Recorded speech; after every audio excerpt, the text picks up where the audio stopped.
नमस्कार, सुबह 9 बजे की खबरों के साथ मैं हूं प्रीति। शुरुआत हेडलाइंस के साथ। पाकिस्तान ने 24 घंटे में दूसरी बार किया सीजफायर उल्लंघन। अखनूर के बाद आरएसपुरा में बीएसएफ की चौकियों को बनाया निशाना। भारत दर्ज कराएगा औपचारिक विरोध।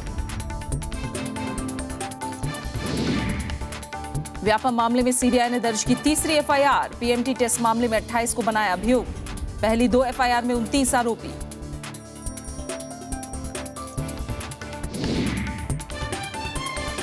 पूर्वोत्तर राज्यों के विकास पर केंद्र करेगा 92,000 करोड़ रुपए खर्च। मुख्यमंत्रियों के साथ बैठक में प्रधानमंत्री का ऐलान।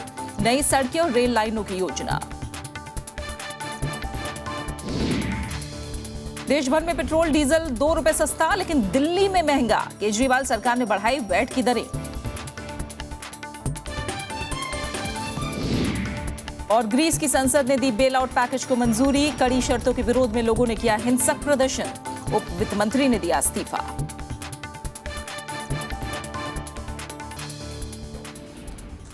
जम्मू कश्मीर के आरएसपुरा सेक्टर में पाकिस्तान ने बीएसएफ की 5 चौकियों पर बीती रात से भारी गोलीबारी की है। कल भी अखनूर सेक्टर में 2 बार संघर्ष विराम का उल्लंघन हुआ था, जिसमें एक महिला की मौत हो गई थी, जबकि बीएसएफ के 2 जवानों समेत 6 लोग जख्मी हो गए। भारत ने पाकिस्तान से इस मसले पर औपचारिक विरोध दर्ज कराने की बात कही है। जम्मू के सीमाई इलाकों में पाकिस्तान की ओर से फायरिंग लगातार जारी है। अखनूर के बाद आरएसपुरा सेक्टर में भी पाकिस्तानी रेंजर्स ने बीएसएफ की चौकियों और गांवों को निशाना बनाया। भारत ने सीज फायर उल्लंघन का कड़ा विरोध किया है। पाकिस्तान में भारत के उच्चायुक्त टीसीएस राघवन ने कल कहा, संघर्ष विराम उल्लंघन से लोग निराश हैं। मैंने इस मसले पर पाकिस्तान के विदेश सचिव से बुधवार सुबह और दोपहर 2 बार बात की। भारतीय उच्चायुक्त ने संकेत दिए कि जल्द ही सारे सबूत जमा कर पाकिस्तान से औपचारिक विरोध दर्ज कराया जाएगा। पाकिस्तानी रेंजर्स ने बुधवार को जम्मू के अखनूर सेक्टर में 2 बार संघर्ष विराम तोड़ा था। उन्होंने भारी हथियारों से गांव और बीएसएफ चौकियों पर गोले दागे। इसमें एक महिला की मौत हो गई, जबकि बीएसएफ के 2 जवान समेत 6 लोग घायल हो गए। फायरिंग से लोगों में दहशत है और कई लोग गाँव छोड़कर सुरक्षित स्थानों पर चले गए हैं। हमको लोगों रास्ते के आने जाने की बहुत परेशानी हुई है। जो खेतों में लोग काम कर रहे हैं वो भी परेशान है। अभी लोगों ने दान भी लगाना हुआ है, सारा बाकी पड़ा हुआ है। कुछ सरकार ने हमारे लिए कुछ सोचना चाहिए, क्योंकि आने जाने का साधन जो मेन यही है, यही यातायात का साधन है आने जाने का। अगर यही ठप हो जाएगा तो लोग कहाँ जाएंगे। इस महीने संघर्ष विराम उल्लंघन की ये 8वीं वारदात है। ताज़ा घटना ऐसे वक्त हुई है जब प्रधानमंत्री नरेंद्र मोदी शुक्रवार को जम्मू की यात्रा पर जा रहे हैं। Bureau report, Rajya Sabha TV. संसद के मॉनसून सत्र को लेकर केंद्र सरकार आज सभी मंत्रालयों के साथ बैठक कर रही है। संसद भवन परिसर में संसदीय कार्य मंत्री एम वेंकैया नायडू केंद्रीय मंत्रियों और सचिवों से मिलेंगे। बैठक में विधायी एजेंडे पर चर्चा होगी। सत्र के लिए सरकार के एजेंडे में 35 विधायी काम हैं।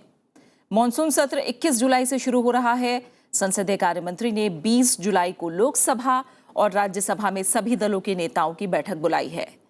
इसी दिन लोकसभा स्पीकर भी सर्वदलीय बैठक करने जा रही हैं। और आज केंद्रीय कैबिनेट की बैठक भी हो रही है। प्रधानमंत्री की अगुवाई में होने वाली इस बैठक में संसद में लंबित विधेयकों पर चर्चा हो सकती है। कैबिनेट में आर्बिट्रेशन एक्ट में बदलाव पर चर्चा हो सकती है। इसके लिए मॉनसून सत्र में संशोधन विधेयक लाया जा सकता है। इसके अलावा देश भर में रेलवे स्टेशनों को फिर से विकसित करने के प्रस्ताव पर भी चर्चा हो सकती है। प्रधानमंत्री नरेंद्र मोदी आज अपने संसदीय क्षेत्र वाराणसी का दौरा करेंगे। प्रधानमंत्री बनारस हिंदू विश्वविद्यालय में नए ट्रॉमा सेंटर का उद्घाटन करेंगे। वो इंटीग्रेटेड पावर डेवलपमेंट स्कीम की शुरुआत भी करेंगे। प्रधानमंत्री 2 पावर सबस्टेशन और रिंग रोड की आधारशिला रखेंगे। इसके अलावा प्रधानमंत्री वाराणसी के लोगों और एनजीओ के प्रतिनिधियों से भी मुलाकात करेंगे। लेकिन वाराणसी में देर रात से भारी बारिश हो रही है। प्रधानमंत्री नरेंद्र मोदी ने कहा है कि केंद्र पूर्वोत्तर राज्यों के विकास पर 92,000 करोड़ रुपए खर्च करेगा। प्रधानमंत्री ने कल पूर्वोत्तर राज्यों के मुख्यमंत्रियों के साथ दिल्ली में बैठक में यह बात कही है। प्रधानमंत्री कार्यालय के मुताबिक ट्रांस अरुणाचल हाईवे पर 35,000 करोड़ रुपए खर्च होंगे। इससे 2 लेन की 6400 किलोमीटर सड़क बनाई जाएगी, जो सभी जिला मुख्यालयों को जोड़ेगी। नई रेलवे लाइन बिछाने पर 57,000 करोड़ रुपए खर्च किए जाएंगे। बैठक में कांग्रेस शासित राज्यों असम, मेघालय, मणिपुर, मिजोरम और अरुणाचल प्रदेश के मुख्यमंत्री नहीं आए थे। बैठक में नागालैंड, सिक्किम और त्रिपुरा के मुख्यमंत्रियों के अलावा मिजोरम के वित्त मंत्री ने हिस्सा लिया। नीति आयोग ने पूर्वोत्तर में ढांचागत परियोजनाओं से जुड़ी जानकारियां दी। ये तय हुआ कि राज्य के मुख्य सचिवों की समिति इन परियोजनाओं पर नजर रखेगी। नीति आयोग की बैठक में भूमि बिल का विपक्षी राज्यों के मुख्यमंत्रियों समेत बीजेपी के सहयोगी दलों ने विरोध किया। बिहार के मुख्यमंत्री नीतीश कुमार और दिल्ली के मुख्यमंत्री अरविंद केजरीवाल ने संशोधनों के खिलाफ अपनी बात रखी। पंजाब के मुख्यमंत्री प्रकाश सिंह बादल ने कहा कि भूमि बिल से किसान परेशान हैं। जम्मू कश्मीर के मुख्यमंत्री मुफ्ती मोहम्मद सईद ने प्रधानमंत्री को सभी दलों से विचार करने की सलाह दी है। प्रधानमंत्री निवास में बुधवार को नीति आयोग की गवर्निंग काउंसिल की दूसरी बैठक हुई। बैठक में शामिल कई राज्यों के मुख्यमंत्रियों ने भूमि बिल पर अपनी बात रखी। इस दौरान प्रधानमंत्री ने कहा कि भूमि अधिग्रहण विधेयक पारित नहीं होने की वजह से गांव के विकास पर बुरा असर पड़ रहा है। उन्होंने कहा कि राज्यों की सलाह के बाद मौजूदा विधेयक में कई बदलाव किए गए हैं। राज्यों के आग्रह के ऊपर केंद्र सरकार इसमें आगे बढ़ा था, लेकिन जिन राजनीतिक दलों के मुख्यमंत्रियों ने यह आग्रह किया था और जिन राज्यों ने इसमें बदलाव मांगा, बाद में उसमें कुछ ने इसका विरोध करना आरंभ किया। वित्त मंत्री अरुण जेटली ने कहा कि भूमि बिल अटकने की वजह से कुछ राज्यों ने अपना अलग भूमि कानून लाने की बात कही है। Those who chose to boycott must introspect themselves whether not attending the Niti Aayog meetings is in consonance with the spirit of cooperative federalism. Sir, you can always come and express an alternative opinion.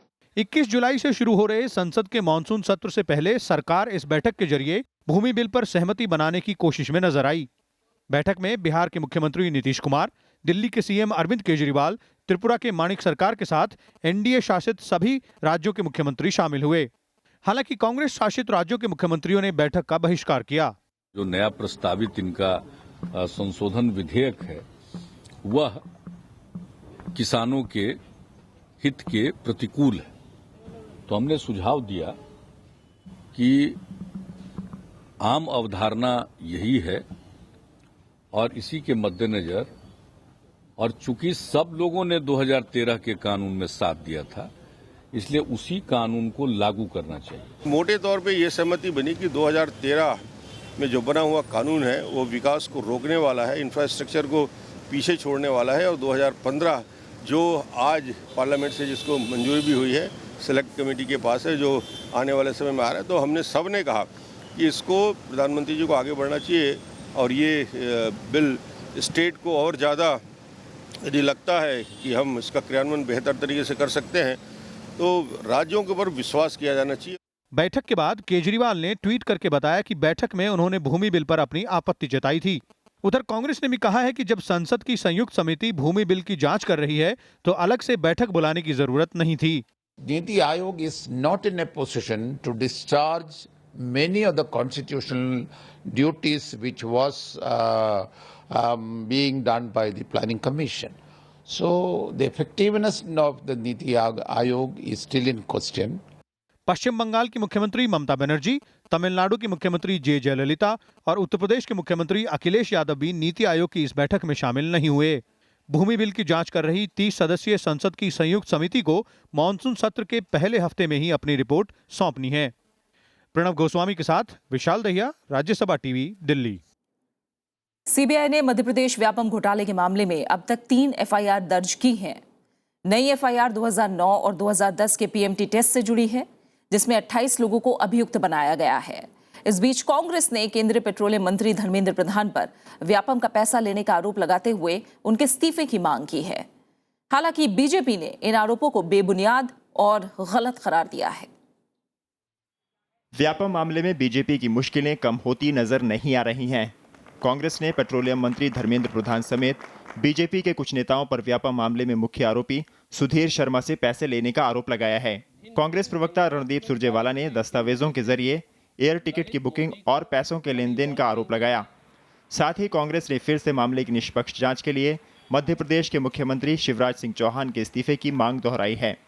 49 अब मृत्यु पूरी हो चुकी हैं जो व्यापम घोटाले से प्रत्यक्ष या परोक्ष रूप से संदेहपूर्ण तरीके से जुड़ी हैं, ये जांच संभव नहीं जब तक शिवराज सिंह चौहान को हटाया नहीं जाएगा।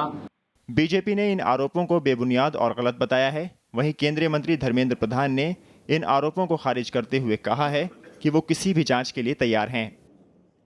किस प्रकार के पैसा पहुंचा है? मैंने तो कहा कि मेरे टिकट कोई व्यक्ति नहीं बनाता है, ये एलानिया है, ये सार्वजनिक है। मेरे सारे ट्रैवल रिकॉर्ड्स मॉनिटर्ड हैं, पार्टी ऑफिस में दर्ज है, इसलिए कोई भी विषय उसको तहकीकात हो सकती है, उसमें कोई अस्पष्टता नहीं है। बाकी कांग्रेस के आरोप कांग्रेस जाने। सुप्रीम कोर्ट के निर्देश पर व्यापा मामले की जांच शुरू करने के 2 दिन के अंदर सीबीआई ने अब तक 3 मामले दर्ज किए हैं। पहला मामला पीएमटी 2010 की परीक्षा में गड़बड़ियों से जुड़ा है। इसमें 21 उम्मीदवारों के खिलाफ धोखाधड़ी और दूसरी धाराओं के तहत मामला दर्ज किया गया है। दूसरा मामला 2011 में मेडिकल के प्री पीजी परीक्षा से जुड़ा है। इसमें 8 आरोपियों के खिलाफ प्राथमिकी दर्ज की गई है, जबकि तीसरा मामला 2009 और 2010 के पीएमटी टेस्ट का है। इस मामले में 28 लोग अभियुक्त हैं। Bureau report, Rajya Sabha TV. Bihar में चुनाव तैयारियों का जायजा लेने चुनाव आयोग की एक उच्च स्तरीय टीम बुधवार को राजधानी पटना पहुंची। 2 दिन के दौरे पर पहुंची आयोग की टीम ने चुनाव की तैयारियों का जायजा लेने के लिए वरिष्ठ प्रशासनिक अधिकारियों से मुलाकात की। उपचुनाव आयुक्त विनोद जुत्शी और उमेश सिन्हा के नेतृत्व वाली टीम ने पुलिस महानिदेशक पीके दास के साथ बिहार के मुख्य चुनाव अधिकारी अजय विनायक, अतिरिक्त सीईओ आर लक्ष्मणन से मुलाकात की। बिहार पुलिस अतिरिक्त महानिदेशक सुनील कुमार, महानिरीक्षक सुशील एम खोपड़े, सीआरपीएफ के आईजी अरुण कुमार, आयकर और आबकारी विभाग के वरिष्ठ अधिकारी भी मौजूद थे। चुनाव आयोग की टीम आज आला अधिकारियों से मुलाकात करके चुनाव संबंधी रणनीतियों और शुरुआती क्रियाकलापों पर भी चर्चा करेगी। कानून व्यवस्था को किस तरह से कायम रखना है, किस प्रकार की सुरक्षा की व्यवस्था होगी चुनाव के दिनों में। फेजेस के निर्णय तो कमीशन करेगा, लेकिन हम एक जायजा लेंगे कि पिछले विधानसभा को देखते हुए और लोकसभा इलेक्शन को देखते हुए हमारी जो तैयारियां हैं, कितनी सुरक्षा बलों की आवश्यकता होगी, और उसी हिसाब से फिर जो फेजों का भी डिसीजन लिया जाएगा। बीजेपी नेतृत्व में एनडीए गठबंधन आज से बिहार में चुनावी अभियान की शुरुआत करने जा रहा है। बीजेपी अध्यक्ष अमित शाह आज पटना से 160 परिवर्तन रथों को रवाना करेंगे। बीजेपी के बिहार प्रभारी भूपेंद्र यादव के मुताबिक ये रथ हर दिन 10 गांव में जाएंगे और पार्टी के ऑडियो और वीडियो प्रचार सामग्रियों के जरिए जनता तक अपनी बात पहुंचाएंगे। बिहार विधानसभा चुनाव से पहले बीजेपी की 30,000 सार्वजनिक सभाएं करने की योजना है।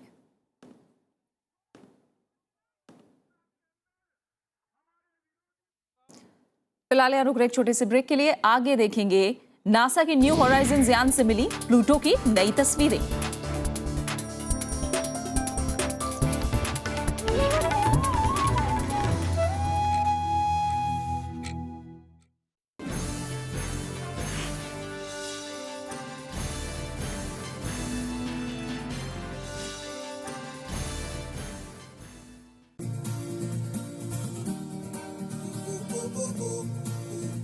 जिस हिसाब से टेक्नोलॉजी बदल रही है, जिस हिसाब से दुनिया बदल रही है, उस हिसाब से मेरे ख्याल से एजुकेशन इवॉल्व नहीं कर रहा है। कोई भी देश परफेक्ट नहीं होता, उसे परफेक्ट बनाना पड़ता है। हमें कुछ ऐसा करना होगा जो उन्हें जड़ से हिला दे।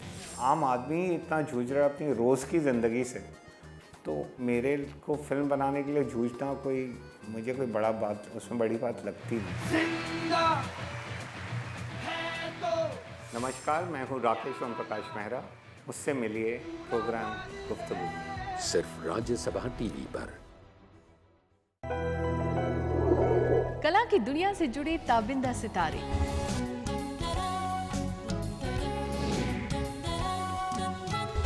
उनका संघर्ष, उनकी खुशियां, उनके गम। हमें अपने जड़ों से जुड़ना है।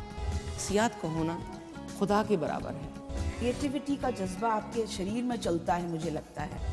मैंने कहा अम्मा जो भी दाल रोटियों की खाऊंगा, पर मैं रियाज करूंगा।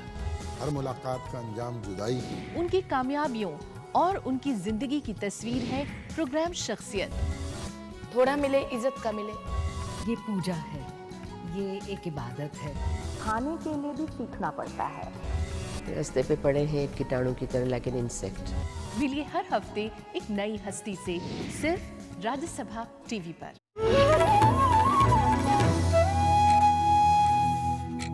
और आइए अब रुक करते कुछ और अहम खबरों का। देश भर में तेल कंपनियों ने पेट्रोल और डीजल के दाम में 2 रुपए की कटौती की है। ये कटौती बीती रात से लागू हो गई है। पेट्रोल और डीजल के दामों में तेल कंपनियों द्वारा ये दूसरी बार कटौती की गई है। पिछली बार 1 जुलाई को पेट्रोल के दाम 31 पैसे और डीजल के दाम 71 पैसे प्रति लीटर घटाए गए थे। देश भर में डीजल पेट्रोल के दाम में कटौती की गई है, लेकिन दिल्ली वालों को इसका फायदा नहीं मिल सकेगा, क्योंकि आम आदमी पार्टी की सरकार पेट्रोल और डीजल पर वैट की दरें बढ़ा चुकी है। इससे दिल्ली में पेट्रोल करीब 3 रुपए और डीजल करीब 2 रुपए महंगा हो गया है। कुल मिलाकर ताजा कटौती के बावजूद दिल्ली में पेट्रोल 28 पैसे महंगा ही मिलेगा। विपक्षी दलों ने इस बढ़ोतरी का विरोध किया है।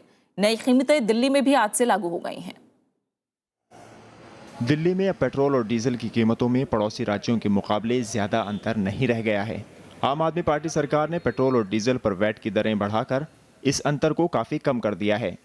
दिल्ली में पेट्रोल पर वैट की दर 20% से बढ़ाकर 25% कर दी गई है, जबकि डीजल पर वैट 12.5% से बढ़ाकर 16.6% कर दिया गया है। इसकी वजह से पेट्रोल के दाम में 2 रुपये 78 पैसे प्रति लीटर और डीजल के दाम में 1 रुपये 83 पैसे का इजाफा हो गया है। कोई भी आदमी है जिसने अपना 2 व्हीलर या 4 व्हीलर लिया है, उसको अपना बजट वो कहीं से काटेगा वो, लेकिन ये है कि अपनी गाड़ी तो चलानी है उसको। विपक्षी पार्टियों ने इस फैसले का कड़ा विरोध करते हुए केजरीवाल सरकार को गरीब विरोधी करार दिया है। ये वेस्टफुल एक्सपेंडिचर का पैसा आम आदमी देता है, इनका पॉकेट से नहीं, आम आदमी, दिल्ली का आम आदमी देता है। इसलिए ये हाईली ऑब्जेक्शनेबल है, ये रिवाइज करना है, ये जो इंक्रीज किया ये कम करना है। तो ये जनता के साथ सरासर धोखा हुआ है और उन्होंने कहा था जो चीजें वो सस्ती कहाँ हो रही है, अब तो अब नहीं होगी तो फिर कब होंगी। हालांकि आम आदमी पार्टी अपनी सरकार के इस फैसले को सही मान रही है। जो टैक्स की चोरी और व्यापार में करे गए अपराध कि यहाँ से अगर सस्ता है तो दूसरी जगह से ना खरीदा जाए, यहाँ से खरीदा जाए, दूसरे राज्य को नुकसान करा दिया जाए, इस प्रकार की जो मैल प्रैक्टिसेस इस समय पनप रही हैं नॉर्दर्न इंडियन स्टेट्स में, इस प्रकार की मैल प्रैक्टिसेस को खत्म करने के लिए तमाम वित्त मंत्रियों ने ये फैसला लिया। दिल्ली विधानसभा में 30 जून को दिल्ली वैट संशोधन बिल 2015 पारित हुआ था। इस बिल के पारित होने से दिल्ली सरकार बिना विधानसभा सत्र बुलाए अपने मंत्रिमंडल की बैठक में वैट की दरों में 30% की बढ़ोतरी कर सकती है। इस लिस्ट में पेट्रोल और डीजल भी शामिल है। Bureau report, Rajya Sabha TV. आम आदमी पार्टी के कार्यकर्ता और फिलहाल मुख्यमंत्री अरविंद केजरीवाल की सलाहकार स्वाति मालीवाल को दिल्ली महिला आयोग की नई अध्यक्ष बनाए जाने पर नया विवाद शुरू हो गया है। बीजेपी और कांग्रेस अरविंद केजरीवाल पर परिवारवाद की राजनीति करने का आरोप लगा रहे हैं, वहीं आम आदमी पार्टी इन आरोपों को बेबुनियाद बता रही है।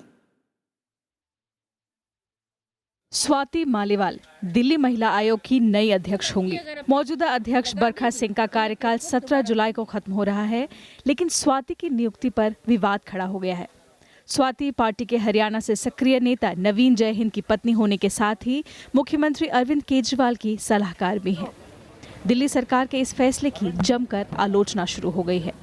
आम आदमी पार्टी यही उदाहरण पेश कर रही है कि स्वाति, जो कि क्लियरली आम आदमी पार्टी से जुड़ी रही है, उसका हस्बैंड जो है एक नेशनल एग्जीक्यूटिव मेंबर है, अरविंद केजरीवाल की बहुत करीबी रही है, उसको बगैर किसी प्रॉपर सिलेक्शन के, बगैर एक्सपीरियंस के इस पोस्ट के लिए सेलेक्ट कर लिया गया है। उनको वहाँ पे बिठाया जा रहा है सिर्फ इसलिए कि महिला आयोग में कोई न्याय ना हो सके।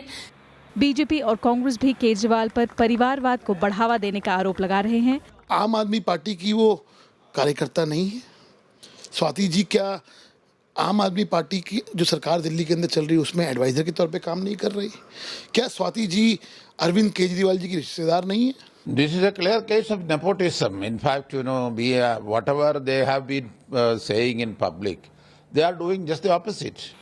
हालांकि आम आदमी पार्टी इन आरोपों को तथ्यहीन बता रही है। स्पष्ट करना चाहूंगा आधिकारिक तौर पे कि यह परिवारवाद जो कह रहे हैं, उनको परिवारवाद की परिभाषा नहीं पता है। स्वाति मालीवाल अरविंद केजरीवाल की कोई सगी संबंधी रिश्तेदार नहीं है। आयोग की मौजूदा अध्यक्ष बरखा शुक्ला सिंह 2007 से इस पद पर हैं। कुमार विश्वास और सोमनाथ भारती के मसले पर बरखा सिंह और आम आदमी पार्टी के बीच कई बार टकराव हो चुका है। अनु दीवान, राज्यसभा टीवी। दिल्ली के अलग अलग राज्यों में बुधवार को हुए भूस्खलन में 5 लोगों की मौत हुई है। अरुणाचल प्रदेश के सिप्पा भूस्खलन में 3 जबकि उत्तराखंड के पिथौरागढ़ में 2 लोगों की जान चली गई। अरुणाचल प्रदेश में पिछले 24 घंटे में हुई मूसलाधार बारिश से संपत्ति को काफी नुकसान हुआ है। मुख्यमंत्री नबाम तुकी ने मृतकों के परिजनों को 4-4 लाख रुपए मुआवजा देने का ऐलान किया है।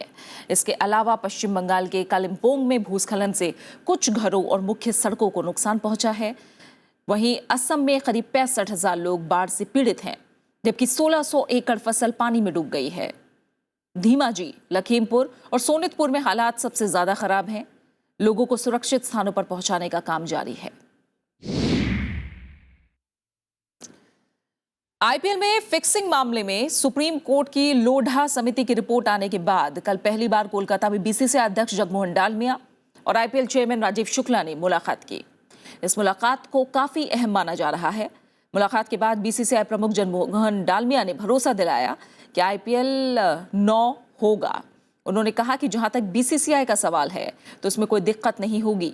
हालांकि उन्होंने 2 टीमों के निलंबन के बाद टूर्नामेंट के प्रारूप के बारे में कोई बात नहीं की। उन्होंने कहा कि बीसीसीआई एक पैनल का गठन कर सकता है जो आगे की कार्रवाई की दिशा तय करेगा। वहीं आईपीएल चेयरमैन राजीव शुक्ला ने कहा कि जस्टिस लोढ़ा आयोग के फैसले के बाद हम विचार विमर्श कर रहे हैं। उन्होंने कहा कि 19 को होने वाली संचालन परिषद की बैठक में रिपोर्ट का आकलन किया जाएगा।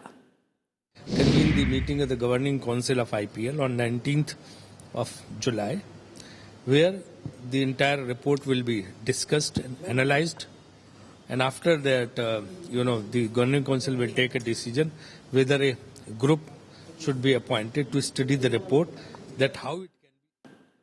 और अब कुछ अहम अंतर्राष्ट्रीय खबरों पर एक नजर। भारी विरोध के बावजूद ग्रीस की संसद ने नए बेल आउट पैकेज को मंजूरी दे दी है। अब ग्रीस में कड़े आर्थिक सुधार होंगे। बेल आउट पैकेज के समर्थन के लिए सांसदों को समझाने में प्रधानमंत्री एलेक्सिस सिप्रास को खासी माथापच्ची भी करनी पड़ी। संसद के बाहर भी बेल आउट पैकेज का विरोध तेज हो गया है।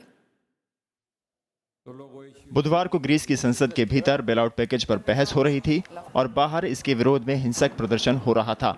राजधानी एथेंस में प्रदर्शनकारियों का विरोध इतना बढ़ा कि पुलिस को आंसू गैस के गोले छोड़ने पड़े। उधर संसद के भीतर वोटिंग से पहले प्रधानमंत्री एलेक्सिस सिप्रास ने बेल आउट पैकेज की शर्तों का बचाव किया। Εγώ να παραδεχτώ ότι τα διαρθρωτικά μέτρα τα οποία φέρνουμε εμείς είναι σκληρά. Και εγώ δεν συμφωνώ, δεν πιστεύω ότι θα ευνοήσουν την ελληνική οικονομία. Και το λέω ανοιχτά, αλλά λέω ότι είμαι υποχρεωμένος να τα εφαρμόσω. Αυτή είναι η διαφορά μας ίσως. लंबी बहस के बाद संसद ने बेल आउट पैकेज को मंजूरी दे दी। इसके पक्ष में 229 और विरोध में 64 वोट पड़े। प्रस्ताव के खिलाफ वोट करने वालों में सिप्रास की सिरिजा पार्टी के सांसद भी थे। Ποια είναι αυτά τα 50 δισεκατομμύρια ευρώ? Τι θα πουλήσετε? Τα γραφεία του ΣΥΡΙΖΑ στην πλατεία Κομουνδούρου? Τα 50 δις ευρώ είναι οι υδρογονάνθρακες. Είναι η εθνική περιουσία της Ελλάδος. Είναι το φυσικό αέριο που θέλουν να πάρουν οι Γερμανοί. Δεν θα πάρουν τίποτα όμως από την Ελλάδα. Και αυτά τα κατάπτυστα μνημόνια, τα επαχθή μνημόνια. बेल आउट पैकेज की मंजूरी के बाद ग्रीस में वैट, पेंशन और श्रम क्षेत्र में कई सुधार होंगे। इसके अलावा ग्रीस को कर्ज चुकाने के लिए 50 अरब यूरो की संपत्ति अलग करनी होगी। वहीं ग्रीस को नए बेल आउट पैकेज के तहत अगले 3 साल में 86 अरब यूरो की मदद मिलेगी। Bureau report, Rajya Sabha TV. Iran परमाणु विवाद पर समझौता भारत के लिए अच्छी खबर लेकर आया है। समझौते का कल ऐलान होते ही अंतर्राष्ट्रीय बाजार में तेल की कीमतें कम होना शुरू हो गईं। जैसे जैसे ईरान को प्रतिबंधों में ढील मिलेगी, बाजार में तेल और सस्ता होगा, जो आर्थिक नजरिए से भारत के लिए काफी फायदेमंद है। भारत अपनी ऊर्जा जरूरतों का एक बड़ा हिस्सा आयात करता है, जबकि ईरान में दुनिया का चौथा सबसे बड़ा तेल और गैस भंडार है। अमेरिकी प्रतिबंधों के चलते भारत को वेनेजुएला जैसे दूर दराज के देशों से तेल और गैस का आयात करना पड़ता है। जाहिर है, प्रतिबंध हटने के बाद भारत अपनी ऊर्जा जरूरतों का एक बड़ा हिस्सा ईरान से पूरा कर सकता है। मार्केट में सरप्लस आ जाएगी तो हमारी चेहरे पे तो खुशी आएगी, तो आप लोगों को भी खुशी मिलेगी, रेट और घटेगी। 2006 तक ईरान भारत में आयात होने वाले तेल का दूसरा सबसे बड़ा सप्लायर था, लेकिन 2013-14 में ये गिरकर 7वें नंबर पर आ गया। भारत ने अमेरिकी दबाव में ईरान से तेल का आयात तकरीबन बंद कर दिया था। प्रतिबंधों के चलते 2015 में महज 90 लाख टन तेल आयात किया गया। आर्थिक प्रतिबंधों से छूट मिलने के बाद भारत ईरान से ज्यादा तेल का आयात कर सकेगा। इस सस्ते तेल से न सिर्फ भारत का आयात बिल कम होगा, बल्कि विदेश मुद्रा भी बचेगी। ONGC विदेश ने वहाँ पे एक जो डिस्कवरी की थी, बहुत बड़ी गैस डिस्कवरी, तकरीबन 14 TCF गैस की जो डिस्कवरी की थी फारसी ब्लॉक में, तो उसको जो है डेवलप नहीं कर पा रहे थे, हम कमिट नहीं कर पा रहे थे investment because of US sanction. तो उसमें भी जो है जो रुख पॉजिटिव होगा। इसके अलावा ईरान में बंद पड़ी भारतीय परियोजनाएं भी दोबारा शुरू की जा सकेंगी। इसमें फरजाद गैस परियोजना और चाबहार बंदरगाह का विकास शामिल है। इस ऐतिहासिक समझौते से न सिर्फ ढांचागत सुविधाओं में निवेश का रास्ता खुलेगा, बल्कि भारतीय उत्पादों के लिए पश्चिम एशिया में एक बड़ा बाजार भी मिलेगा। कृति मिश्रा, राज्यसभा टीवी। नासा ने प्लूटो की करीब से ली गई तस्वीरें जारी कर दी हैं। इसमें इस बौने ग्रह की सतह पर हलचल होने का संकेत मिला है। इससे पता चलता है कि प्लूटो पर भारी मात्रा में मीथेन गैस है। यहाँ बर्फ के पहाड़ हैं, पानी भी खूब है। नासा का न्यू होराइजन्स यान मंगलवार को प्लूटो के करीब से गुजरा था। 9.5 साल में करीब 5 लाख किलोमीटर की यात्रा के बाद न्यू होराइजन्स प्लूटो के पास पहुंचा था। न्यू होराइजन्स ने प्लूटो से जुड़े कई आंकड़े भी जुटाए हैं जो अगले साल तक मिलेंगे, लेकिन इसकी तस्वीरें मिलना फिलहाल शुरू हो गई हैं। 9.5 साल का वक्त लगा अरबों किलोमीटर का सफर तय करके प्लूटो के बेहद करीब से न्यू होराइजन्स गुजरा। करीब 12,500 किलोमीटर की दूरी से न्यू होराइजन्स ने तस्वीरें ली और इन तस्वीरों से बहुत कुछ नई जानकारी वैज्ञानिकों को हासिल हुई है। हालांकि ये मिशन पूरा होने में 2026 तक का वक्त लगेगा, जब न्यू होराइजन्स का मिशन पूरा होगा। अगले साल तक विस्तृत तौर पर जानकारी भी वैज्ञानिकों को मिलना शुरू होगी, लेकिन फिलहाल तस्वीरें भेजना न्यू होराइजन्स ने शुरू कर दिया है। मीथेन गैस होने का पता लगा है और यहाँ पानी भी बहुत मात्रा में मौजूद है।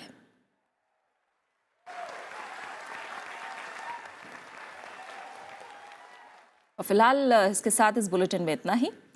आखिर में एक नजर हेडलाइंस पर। पाकिस्तान ने 24 घंटे में दूसरी बार किया सीज फायर उल्लंघन। अखनूर के बाद आरएसपुरा में BSF की चौकियों को बनाया निशाना। भारत ने दर्ज कराया औपचारिक विरोध।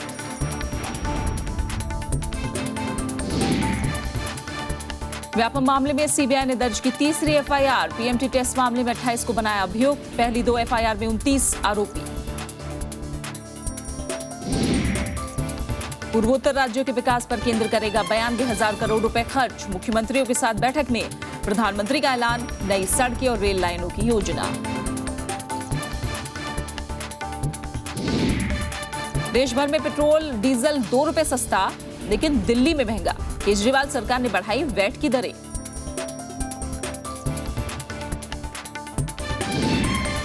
ग्रीस की संसद ने दी बेल आउट पैकेज को मंजूरी। कड़ी शर्तों के विरोध में लोगों ने किया हिंसक प्रदर्शन। उप वित्त मंत्री ने दिया इस्तीफा।